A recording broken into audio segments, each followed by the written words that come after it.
నమస్తే. దేశంలోని అత్యంత పేద కుటుంబాలకు రేషన్ పంపిణీ విషయంలో కేంద్ర ప్రభుత్వం కీలక మార్పు చేర్పులకు శ్రీకారం చుట్టబోతుంది. ఇందులో భాగంగా అంత్యోదయ అన్న యోజన స్కీమ్లో మార్పులకు కసరత్తు మొదలుపెట్టింది. జాతీయ ఆహార భద్రతా చట్టం కింద ఇచ్చే అంత్యోదయ అన్న యోజన రేషన్ కోటాలో మార్పులు చేస్తూ national food security amendment bill 2026 ముసాయిదాను కేంద్ర ఆహార ప్రజా పంపిణీ శాఖ ప్రజాభిప్రాయం కోసం విడుదల చేసింది. దీని ప్రకారం ఇకపై అంత్యోదయ అన్న యోజన స్కీమ్ లబ్ధిదారుల్లో వ్యక్తికి 7 కేజీల చొప్పున రేషన్ ఇవ్వాలని ప్రతిపాదన చేసింది. ప్రస్తుతం అమల్లో ఉన్న రూల్స్ ప్రకారం అంత్యోదయ కార్డు ఉన్న ప్రతి కుటుంబానికి వారి కుటుంబంలోని ఎంతమంది సభ్యులు ఉన్నారనే దానికి సంబంధం లేకుండా నెలకు 35 కేజీల రేషన్ ఇస్తున్నారు. దీనివల్ల చిన్న కుటుంబాల్లోని లబ్ధిదారులకు ఎక్కువ మంది ఉన్న లబ్ధిదారులు ఉన్న కుటుంబాలకు అంతే రేషన్ లభిస్తుంది. ఈ వ్యత్యాసాలను తొలగించడంలో భాగంగా ఈ మార్పులు తీసుకురాబోతున్నట్టు కేంద్రం పేర్కొంది. ఈ కొత్త సవరణ బిల్లు ప్రకారం ఇకపై కుటుంబం ప్రాతిపదికన కాకుండా కుటుంబంలోని ఒక వ్యక్తి లెక్కన నెలకు 7 కేజీల చొప్పున ఆహార ధాన్యాలను పంపిణీ చేయబోతున్నారు. అయితే ఒక కుటుంబానికి నెలకిచ్చే గరిష్ట రేషన్ కోటాను మాత్రం 35 కేజీలకు మాత్రమే పరిమితం చేయబోతున్నట్టు కేంద్రం స్పష్టం చేసింది. కొత్త ప్రతిపాదనలు అమల్లోకి వస్తే అంత్యోదయ కార్డులో పేరున్న ప్రతి ఒక్కరికి నెలకు సబ్సిడీ ధరపై 7 కేజీల బియ్యం ఇస్తారు. ఈ విధానం చిన్న కుటుంబాలకు కోటాలో కోత పడబోతుంది. అంటే ఏదైనా కుటుంబంలో సభ్యుల సంఖ్య 5 కంటే తక్కువ ఉంటే ఆ సంఖ్య ఆధారంగా రేషన్ తగ్గుతుంది.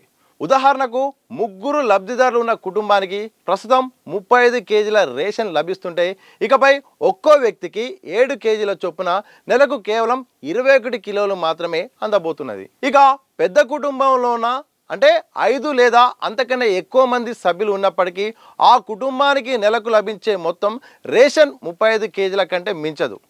అంత్యోదయ అన్న యోజన కింద ప్రస్తుతం ఉన్న కుటుంబ ఆధారిత కోటా వల్ల సభ్యుల సంఖ్యను బట్టి అసమానతలు వస్తున్నాయని, వీటిని తొలగించి అందరికీ సమానమైన పంపిణీ కోసమే ఈ సవరణ చేయబోతున్నట్టు ముసాయిదాలో పేర్కొంది. ఈ డ్రాఫ్ట్ బిల్లుపై దేశ ప్రజలు సంబంధిత వర్గాల నుండి కేంద్ర ప్రభుత్వం సూచనలు సలహాలను ఆహ్వానించింది. ఆసక్తి ఉన్నవారు తమ అభిప్రాయాలను 2026 జూలై 13వ తేదీలోపు కేంద్ర ఆహార ప్రజా పంపిణీ శాఖకు సమర్పించాలని పేర్కొంది. కేంద్ర ప్రభుత్వం ఈ మధ్య కాలంలో చాలా పథకాల్లో మాత్రం ఒక్కొక్కటిగా లిమిటేషన్స్ కూడా పెడుతుంది. మనం చూస్తున్నాం. సబ్సిడీ విషయంలో కూడా గ్యాస్ సబ్సిడీ విషయంలో అయితే వివిధ రకాల సబ్సిడీ అయితే మాత్రం మెల్లమెల్లగా తగ్గిస్తూ కోత విధిస్తూ ప్రభుత్వం పైన కూడా ఆర్థిక భారాన్ని కూడా తగ్గించుకోబోతుంది. ఇదే సందర్భంలో రేషన్ కోటాపై కూడా ఇక కేంద్రం దృష్టి పెట్టింది. ఇందులో భాగంగా అంత్యోదయ అన్న యోజన స్కీమ్ గురించి అందరికీ తెలిసిందే. అత్యంత నిరుపేదలకు ఈ యొక్క స్కీమ్ అయితే మాత్రం అందిస్తున్న సందర్భంగా అనిపిస్తూ ఉంది.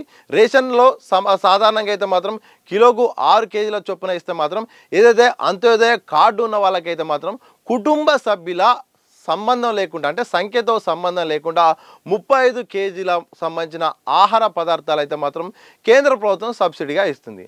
అయితే ఈ పథకంలో కొన్ని సవరణలు చేయాల్సిన అవసరం ఉంది. అసమానతలు వస్తున్నాయి. దీంట్లో ఇక ప్రజల నుండి కూడా పెద్ద ఎత్తున కొంత అభిప్రాయాలు వస్తున్నాయి. దాన్ని దృష్టిలో పెట్టుకొని మార్పు చేయాలని కూడా కేంద్రం సూచించింది. ఇందులో భాగంగా ఇక దానికి సంబంధించిన అమెండ్మెంట్ బిల్లు కూడా ప్రతిపాదన కూడా ప్రజల్లోకి పెట్టింది. ప్రజా అభిప్రాయాలను సూచనలను బట్టి కూడా ఈ పథకంలో కొంత మార్పు చేర్పులు చేయబోతున్నట్టు తెలుస్తుంది. ప్రధానంగా వ్యక్తి ప్రాతిపదికన అంటే వ్యక్తిని బట్టి వ్యక్తి సంఖ్యను బట్టి కూడా ఈ యొక్క లెక్కను తగ్గించే రకంగా అయితే మాత్రం కేంద్రం చూస్తుంది. ఉదాహరణకు ఒక వ్యక్తికి 7 కేజీల చొప్పున అంటే కుటుంబంలో 4 ఉంటే మాత్రం 7 ఇంటూ మొత్తాన్ని మాత్రం కుటుంబంలో 4 చొప్పున అంటే 7 ఇంటూ 4 అంటే 21 కేజీలు అంటే 21 కేజీల వరకే. ఇక కొత్తగా ఒకవేళ ఈ బిల్లు పాస్ అయితే మాత్రం ఈ సవరణ బిల్లు ద్వారా అయితే మాత్రం 21 కేజీలకు సంబంధించిన ఆహార పదార్థాలే అంటే రేషన్ కోటా రాబోతుంది. సాధారణంగా అయితే మాత్రం గతంలో అయితే మాత్రం కుటుంబ సభ్యుల కోటాతో సంబంధం లేకుండా 35 కేజీలు వచ్చేది. కానీ ఇకపై మాత్రం వ్యక్తిని బట్టి అంటే వ్యక్తుల సంఖ్యను బట్టి కుటుంబ సభ్యుల సంఖ్యను బట్టి ఈ కోటా ఇవ్వబోతుంది. మనకు తెలంగాణ ప్రభుత్వం అయితే మాత్రం సాధారణంగా ఒక వ్యక్తికి దేశవ్యాప్తంగా కూడా ఒక వ్యక్తికి 6 కేజీల చొప్పున ఇస్తున్నారు. అయితే ఇక్కడ అంత్యోదయ కార్డు కింద అయితే మాత్రం 7 కేజీల ఒక సంఖ్యను పెట్టారు. ఈ 7 కేజీలు అలాగే కుటుంబ సభ్యులు. మరొక రకమైన సమస్య ఏంటంటే ఒకవేళ కుటుంబ సభ్యులు ఎక్కువ మంది ఉన్నా కానీ 35 కేజీలు దాటకుండా కూడా లిమిట్ పెట్టారు. అంటే ఒక రకంగా కుటుంబ సభ్యులు తక్కువ ఉన్న వాళ్ళకైతే మాత్రం ఇక రేషన్ తగ్గే అవకాశం ఉంది.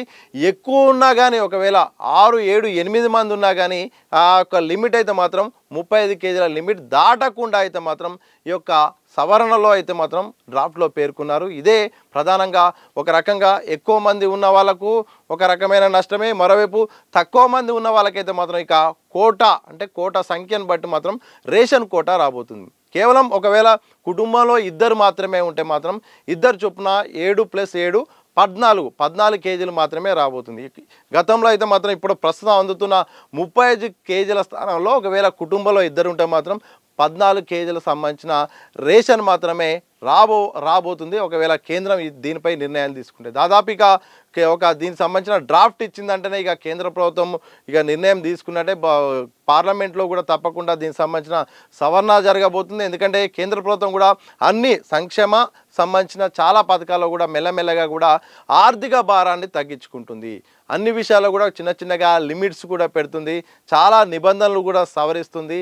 ఒకవైపు చాలా సందర్భాల్లో ఇంతకుముందే మాట్లాడుకున్నట్టు ఆర్థిక భారం తగ్గించుకునే క్రమంలో మాత్రం ఇప్పటికే గ్యాస్ సంబంధించిన లిమిట్ తగ్గించింది. మనకు తెలుసు దాదాపు ఎల్పిజి సంబంధించింది కూడా ఇంతకుముందు 9 ఉండేది, 12 ఉండేది, ఇప్పుడు 4 పరిమితం చేసేలాగా నిర్ణయం తీసుకుంది. దాంతోపాటు మెల్లమెల్లగా సబ్సిడీ, గతంలో ఉన్న సబ్సిడీ కంటే ఇప్పుడు కేవలం తక్కువ సబ్సిడీ వస్తుంది. ఇలా అన్ని పథకాల్లో కూడా సబ్సిడీని చిన్నగా తగ్గించుకుంటూ ప్రభుత్వంపై కూడా భారాన్ని తగ్గించుకునే ప్రయత్నం అయితే చేస్తుంది. అందులో భాగంగా అంత్యోదయ ఎవరైతే అన్న యోజన కార్డు ఉందో ఆ కార్డు సంబంధించిన దానిపై అయితే మాత్రం కీలక అప్డేట్ వచ్చింది.